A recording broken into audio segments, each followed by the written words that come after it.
Hey crafty people, it's Tasha back on Wow's YouTube channel. I am December's guest designer. Today we are going to be playing with some of the beautiful Fab Foils. I'm going to go through some different ways that you can use them, some tips and tricks, how to get the best results, and yeah, we're just going to make some beautiful things. So the first way that you can use this Fab Foil is transferring it onto printed images. So there's a couple of things, and basically it has to be laser printed and not inkjet. It won't adhere to inkjet. It does have to be laser. And I always fold a piece of scrap, like printer paper, in half to be my carrier sheet. Place your image down that you want to foil with the image side up, and then put your foil on top with the pretty side up so that the back of the foil is touching the printed design that you want to foil. Then all you need to do is run it through your laminator. I do leave my laminator on to heat up. You want it really, really good and hot to get the best result. And I run my items through twice normally. I've got some quite detailed foiling videos on my own channel as well, because I do absolutely adore this foil. It's just amazing. I love the results that you can get with it. So pretty. So I have printed off just a pile of different things that I want to foil today. I've got some full backgrounds, I've got some words, I've got some really teeny sentiments, some very bold and thick images, just to show you that you really can foil any image, and I've never had an issue. I really personally love the gold and silver foil. I also have the blush, which is like a pale pink, and that can look so beautiful as well. And then here is the teal, and this is the first time that I've tried the teal, and spoiler alert, it is gorgeous.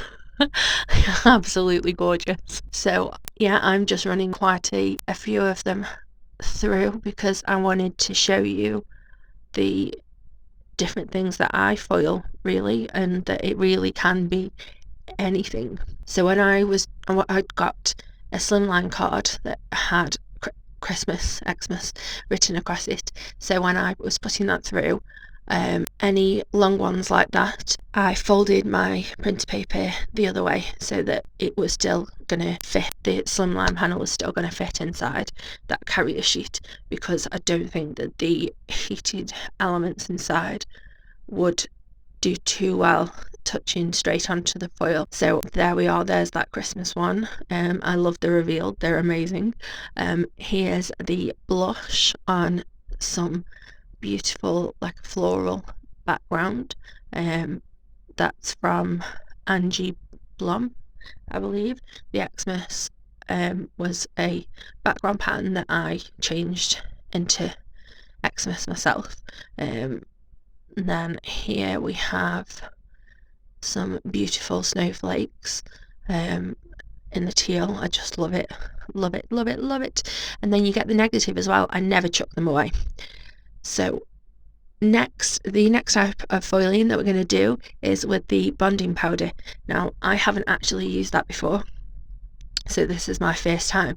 So you're going to see I make a few mistakes because it was my first time, but I wanted to keep all those in so that we can show you how to best go about using the products. So the bonding powder works similar to a standard embossing powder. So here I've got a large background stamp from Hero Arts. I'm putting the Wow Ultra Slow Drying ink on there, put my card panel on top, and then rub it all over to make sure I get a good transfer of the image, and then tip the bonding powder over the top, just the way that you would a normal embossing powder. It is actually really, really, really fine, like really fine, and you melt it just the same as you would your embossing powder. I did struggle at first to see when it was melted, which was as difficult. Basically what you want to do is you melt it, and whilst it's still warm, you put your foil on top, and you really want to rub that in, burnish it in. So here's the first that I'm doing. I didn't put it on all of the pattern for straight away. Set the foil. You can set the powder and then go back in and reheat it to then apply your foil. So that's what I did here. See, when I take the foil back, I have got some transfer, but not a huge amount. You are going to get a more distressed look using this bonding powder than you would the printed images, but you can get a better result than what I did that first time. So that's why I carried on.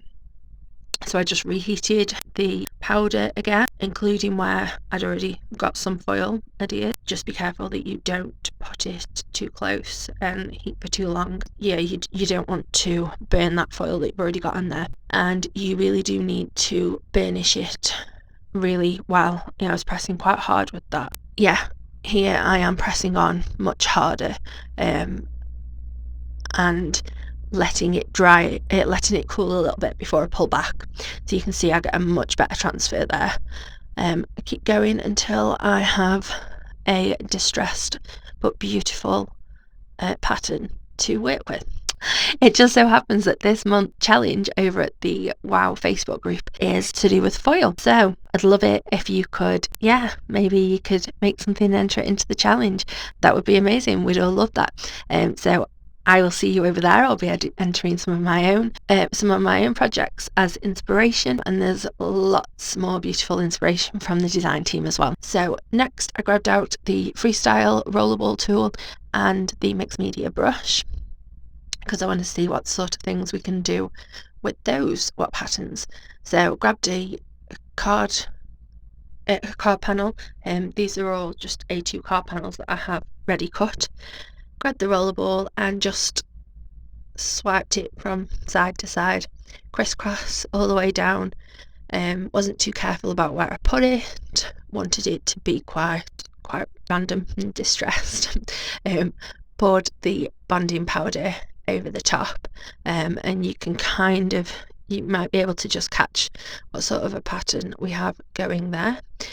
Then I grabbed a sheet of like a really deep red cardstock that I had in my stash, and the mixed media brush, and I just brushed some of the ink on. I wanted just a really messy, distressed sort of edge, so I got that with the brush, and then I did just go over to cover the whole of the base of that area with the rollerball, because it's sort of how I wanted it to go. Put the powder on. It's much easier to see the powder on the darker cardstock, so you can see that there. Here I am heating the rollerball crisscrossy pattern that we have, and then here we have the dark red. Obviously that is a lot easier to see, and I whacked some foil straight on it, really burnished it down, and I did get quite a nice transfer, but I wanted more, so I just kept reheating and adding more foil. I used up a load of my offcuts and things that I had. As I said before, I don't chuck away the negatives, I use them on something else. There's no point wasting them. So I grabbed a few of those that I had in my little scrap section of foils, and use them to add more foil onto this, and it worked really well. I love how it came out on the red. The crissy one, I'm just going to rewarm the powder again, and this one I'm going to use the blush foil. So just the same again, reheat it. You want to put the foil onto the powder, and really burnish it down really quite well. At first I was a little bit scared that I would squash the pattern underneath, because obviously that bonding powder is warm when you're doing this, but I didn't have any issues with that at all. And you can see that one, actually the the foil transferred really well on that, so I was really happy with that. I did half of it first and then the other half, and by now I am a little bit more brave with my burnishing and leaving it a little bit longer to cool down as well. I think that's definitely the key. If you pull the foil off while the powder's still warm, it's not going to have gripped onto it properly. Here I am going to try using a stencil. I just put the stencil, it's the Mega Bloom from Altany, one of my all-time favourite stencils, very heavily used. I put that down on top of some sort of turquoisey teal cardstock that I had in my stash, and I am just going to grab the ultra slow drying ink pad and just press that down over the stencil. Make sure that I am doing it evenly and getting a proper coverage over the whole of the image. You don't want to press too hard, especially if you've got a very juicy ink pad, because the ink could sort of squish underneath, especially these. It's quite a fine stencil really. And then when I peel it up, because it's a coloured cardstock, you can see a lot better that the ink is over all of it. Adding the bonding powder just as before. It really is very fine. I find you do need to be careful because it is more prone to flying away because it is so fine. Like, you really don't want to sneeze. You really don't want to sneeze while you're doing this. Again, because it's a coloured cardstock, you can really see really easily when the powder is melted, so I like that. I decided to go for the teal foil on a more greeny teal cardstock, because I just thought that could look really pretty.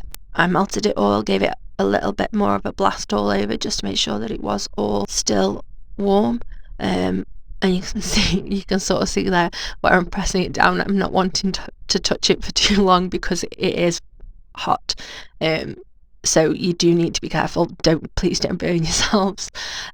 Use a bone folder or whatever to burnish it rather than your very sensitive fingertips.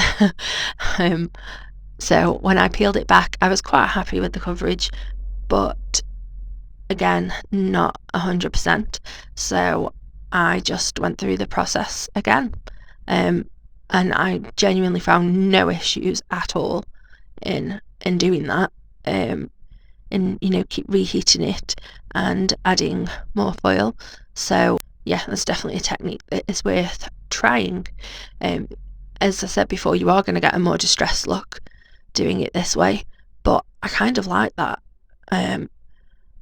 And there's no other way that I could get that beautiful flower that I love so much foiled. So now I'm just going to show you a few of the different backgrounds that I made. It was quite a mammoth sitting, so I've cut out some of the ones that I made, but I've got in every technique that I used. So yeah, you can see, I love it when the light hits that foil. Oh, it's just so beautiful. So beautiful. So I turned a few of the backgrounds into cards in this video, and I had lots of backgrounds left, so I am going to be turning them into cards in another video that I will be playing on my channel. So I'd love it if you could hop over there and see what I do with the rest of these backgrounds. I will see you shortly for another video. Thanks for watching. Stay safe, stay healthy, and stay crafty. Bye!